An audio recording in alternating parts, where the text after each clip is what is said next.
Shalom Bapak Ibu peserta FLWJ, mari kita akan memulai pelajaran hari ini. Sebelumnya kita akan bersatu di dalam doa. Bapak, terima kasih pada hari ini kami kembali berkumpul Bapak. Walaupun kami tidak dapat melihat satu dengan yang lain, tapi kami memiliki kesatuan visi dan misi untuk kami mengenal Allah lebih dalam lagi. Berikanlah kami hikmat, pengetahuan, dan inspirasi Roh Kudus Bapa, agar kami dapat mengenal isi hati-Mu dan mengenal tentang Engkau, mengenal tentang Yesus Kristus Allah kami. Terima kasih Bapa, dalam nama Tuhan Yesus Kristus kami sudah berdoa dan mengucap syukur. Amin. Kita masuk dalam bab Allah tidak melampaui kehormatan. Bapak Ibu, tinggal 6 bab lagi kita akan menyelesaikan buku ini. Allah yang tidak melampaui. Apa saja yang Allah tidak melampaui?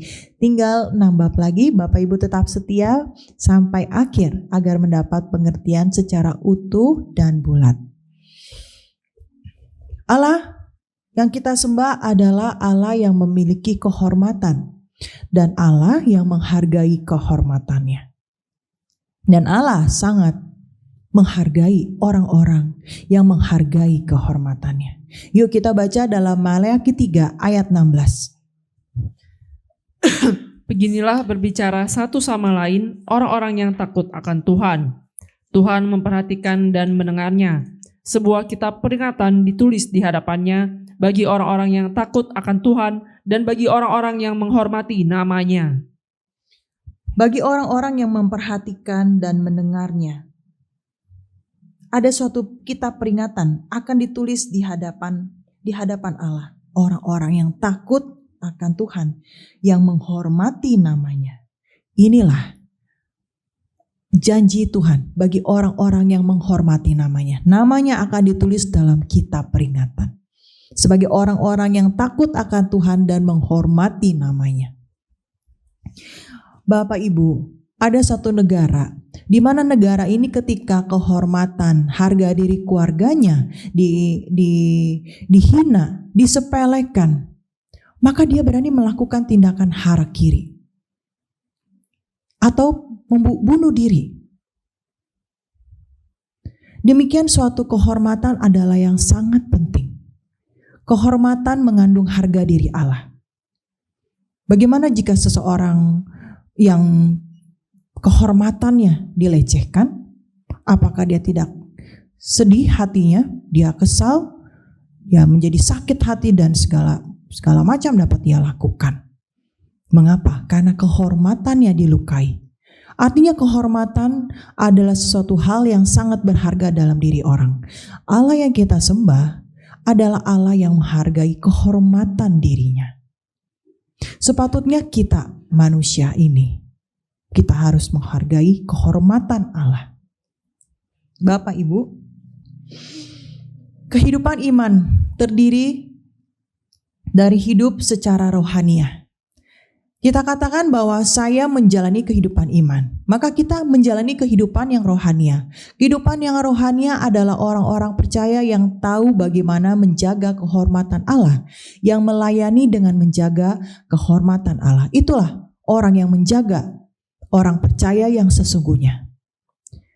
Orang-orang percaya di Korea, mereka bahkan tidak membungkuk kepada kaisar, di kuil-kuil kaisar.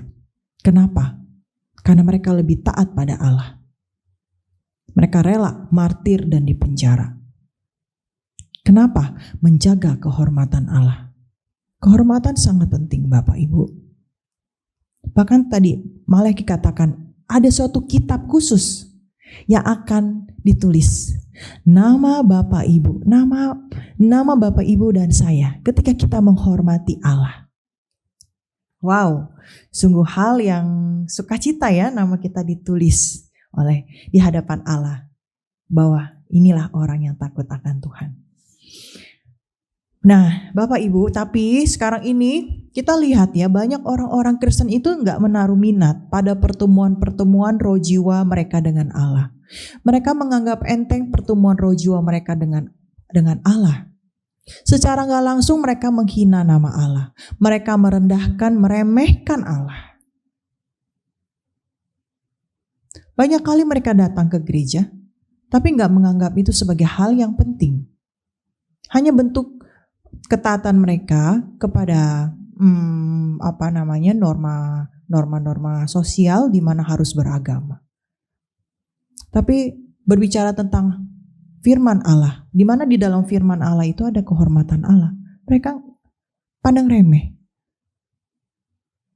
Bahkan gak suka mendengarnya. Itu yang terjadi, fenomena yang sekarang ini terjadi.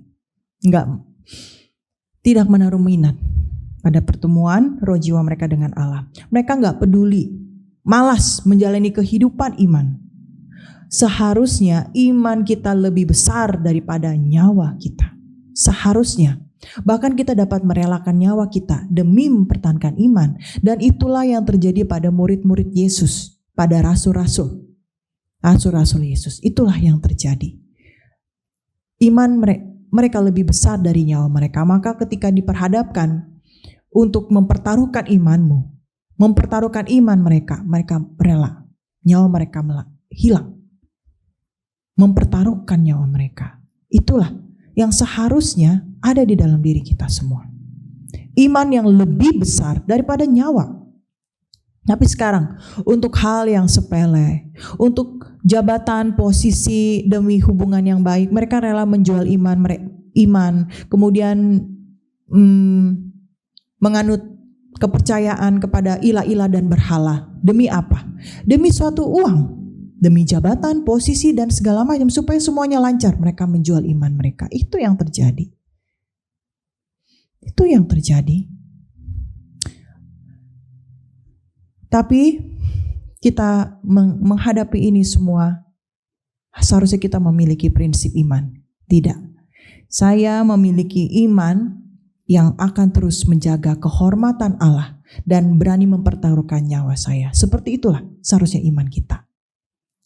Bapak Ibu, sekarang ini juga pengkhotbah, mereka kadang-kadang tidak menaruh rencana Allah, kehendak Allah, dekret Allah di dalam khotbahnya. Seharusnya seorang pengkhotbah menaruh Allah sebagai batu penjuru mereka. Batu penjuru, Bapak Ibu tahu kan, batu penjuru di dunia ini banyak para pembangun rumah.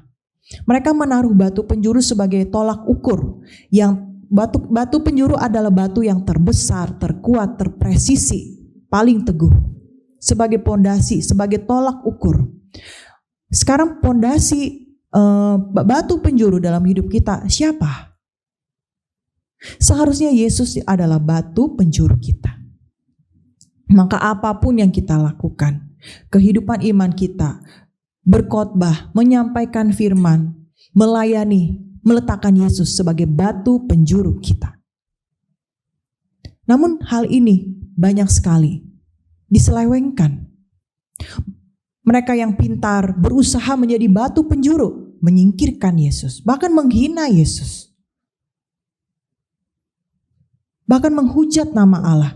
Tapi nama mereka ditinggikan, diagung-agungkan. Mereka mau menjadi batu penjuru. Itu yang terjadi, Bapak Ibu.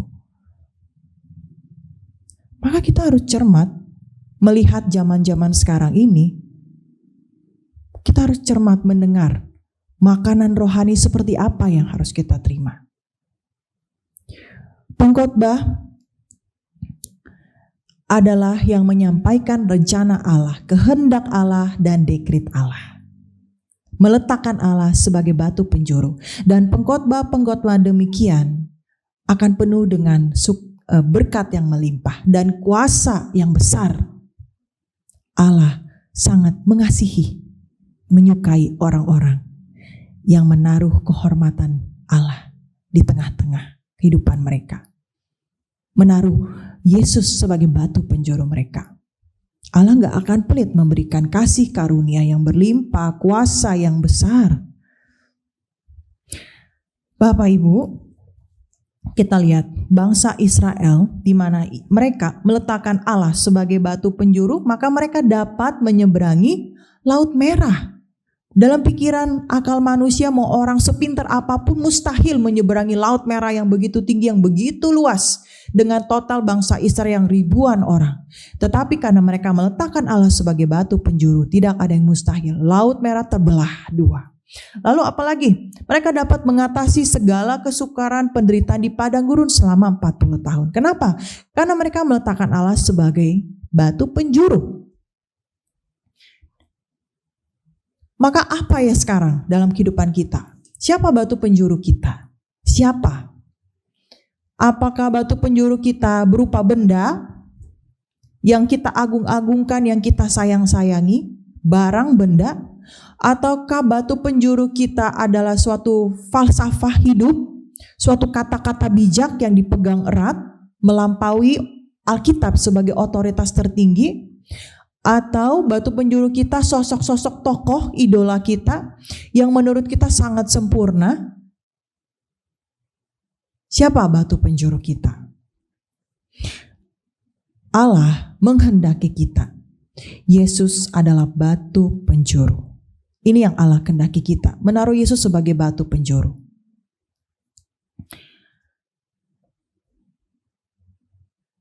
Dan ketika Yesus menjadi batu penjuru, maka ketika kita berdoa di dalam nama Allah, apa yang akan terjadi? Doa kita akan dijawab, Bapak Ibu. Doa kita akan dijawab. Karena ketika kita berdoa dan doa kita jawab, nama Allah dipermuliakan. Tapi orang yang dijawab doanya pasti adalah orang yang menjaga kehormatan Allah. Doanya dijawab. Apakah dalam waktu singkat? Apakah ada kurun waktu tertentu? Itu bagaimana Allah yang melihat. Ada waktu yang tepat bagi Allah. Pasti itu waktu yang terbaik. Lalu, sebagai orang percaya yang rindu untuk hidup meletakkan Allah sebagai batu penjuru. Allah sebagai batu penjuru. Maka apa yang kita akan dapatkan? Kita akan hidup dalam pertolongan Allah. Kita gak akan mudah cemas, takut, dan khawatir. Kenapa? Dalam hidup kita, walaupun kita menemui suatu halangan, rintangan, tapi ada pertolongan Allah. Kemudian yang kedua, kita akan memiliki kehormatan Allah. Jika kita memiliki kehormatan Allah, wibawa, kuasa Allah penuh atas kita. Menjalankan kehidupan kita mantap. Tanpa kita rasa takut, terjatuh, dan sebagainya. Karena kita tahu ada kehormatan Allah. Kita membawa kehormatan Allah. Di mana kita berada. Orang-orang yang membawa kehormatan Allah, ada segerombolan pasukan, yaitu para kuasa atau malaikat yang besertanya. Allah menghargai kehormatannya. Allah akan membinasakan mereka yang mencemarkan atau menodai kehormatannya. Ini sangat penting ya. Allah akan membinasakan mereka yang mencemarkan kehormatannya. Perintah yang pertama dan yang kedua, kalau engkau langgar, bertobat, terkutuk, tapi bertobat masih bisa diampuni. Perintah Allah yang pertama dan kedua apa? Jangan ada padamu Allah lain, jangan menyembah patung. Kalau itu dilakukan, ada Allah lain menyembah patung. Betul, dikutuk. Tapi bertobat bisa diampuni. Tapi yang ketiga, menghujat nama Allah. Ini ada balasan atas doa, atas dosa tersebut. Yang ketiga, menghujat nama Allah, berarti tidak menjaga kehormatan Allah. Ini ada suatu kutukan dan balasan, Bapak Ibu. Sulit. Ini bertobat, sulit ini. Jangan sampai kita masuk kategori yang ketiga. Ya, kalau dilanggar ada balasan atas dosa ini. Nah, bagi mereka yang menjaga kehormatan Allah dapat mengusir roh kotor. Ada kehormatan Allah, mengusir roh kotor keluar. Kita bisa lihat bagaimana Yesus memiliki wibawa, murid-muridnya memiliki wibawa. Ketika mereka mengusir roh kotor pergi. Mereka ketakutan, lari terbirit-birit. Legion 12.000 kompi pasukan keluar dari satu orang gila ini. Mereka keluar. Lalu ketika Nabi Elia menantang 450 Nabi Baal demi menjaga kehormatan Allah, Nabi Elia menang. Turun api dari langit. Allah besertanya. Immanuel. Demikian Allah kita. Kehormatan Allah bukan main-main. Kita harus menjaga kehormatan Allah. Ada ciri orang-orang Kristen yang tidak menghargai kehormatan Allah. Ini orang Kristen, ya. Ini kita berbicara orang Kristen. Kalau berbicara orang tidak percaya, itu udah nggak usah dibicarakan lagi. Mereka udah hidup semau-maunya. Mau Allahnya 1, 2, 3, berubah-berubah Allahnya, benda apapun dijadikan. Kita udah nggak usah bicarakan itu. Ini kita berbicara orang yang mengatakan dirinya Kristen. Nah, ini ada ciri-cirinya yang tidak menghargai kehormatan Allah. Ada 3. 1, berdoa, tapi gak dijawab. Berdoa terus gak dijawab. Kedua, berjuang. Sepertinya berjuang, tapi gak dikasihi Allah. Hati-hati, berjuang sepertinya capek, lelah, gak dikasihi oleh Allah. Kenapa? Gak menghargai kehormatan Allah. Ketiga, berbuat baik, tapi dikesampingkan oleh Allah. Kenapa? Karena dia menghujat nama Allah. Itulah 3 ciri orang Kristen tidak menghargai kehormatan Allah. Bagaimana mereka tidak menghargai kehormatan Allah? Kita bisa lihat dalam cerita ini bagaimana dalam 3 ciri-ciri ini, bagaimana orang Kristen yang seperti ini adalah orang Kristen yang sangat kasihan. Berdoa gak jawab, berjuang tidak dikasihi, berbuat baik dikesampingkan oleh Allah. Kenapa? Harus coba cross check diri. Mungkin menghujat nama Allah, atau mulai tidak menghormati kehormatan Allah, menghina Allah, meremehkan Allah, tidak takut akan Tuhan. Ini mengerikan loh. Orang-orang yang tidak takut akan Tuhan, tidak takut akan perintah Tuhan, merasa menyepelekan, bahaya. Sebenarnya perlu dipertanyakan imannya. Percaya gak bahwa Tuhan ada? Kalau dia percaya Tuhan ada, seharusnya dia takut akan Tuhan. Kita perlu menjaga kehormatan Allah. Bagi yang menjaga kehormatan Allah, akan dipersilakan masuk menjadi apa? Warga kerajaan sorga. Siapa yang jadi warga kerajaan sorga? Mereka yang menghormati kehormatan Allah. Sekalipun derita dan siksaan datang di dunia ini, tapi mereka tetap menghormati kehormatan Allah, menjaga iman mereka. Mereka berhak masuk ke dalam kerajaan sorga. Demikian. Bapak Ibu, apa pengharapan Allah? Kita perlu dengar ya pengharapan Allah.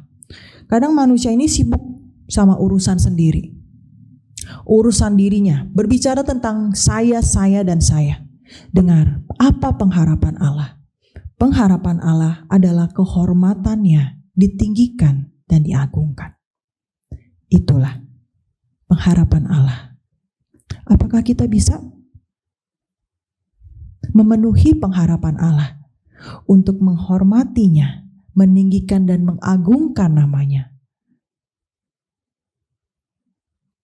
Dia yang harus diagungkan.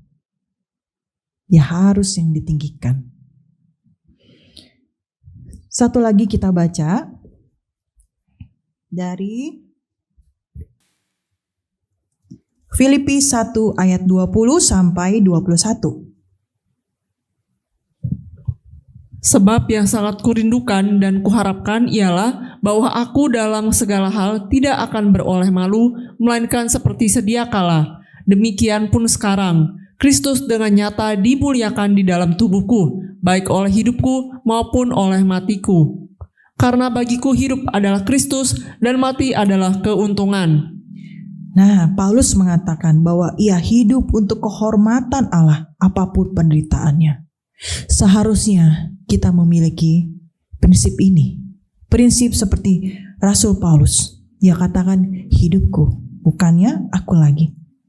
Mana bagiku hidup adalah Kristus dan mati adalah keuntungan. Jadi hidup adalah untuk kehormatan Allah apapun penderitaannya. Bapak Ibu siap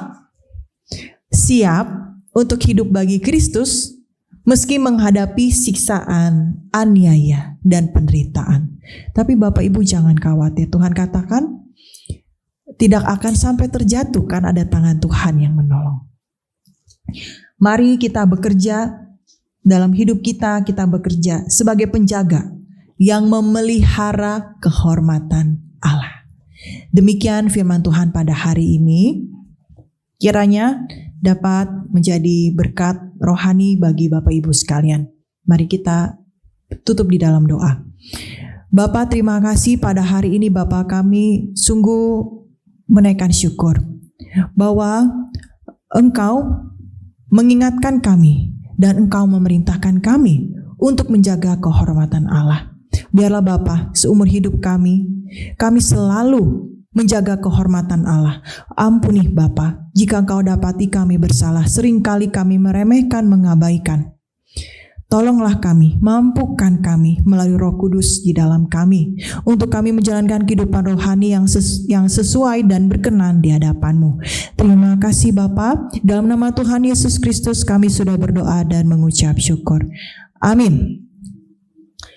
Demikian firman Tuhan pada hari ini. Sampai bertemu minggu depan. Salam Beria. Marilah kita kembali kepada firman yang tertulis. Sarange.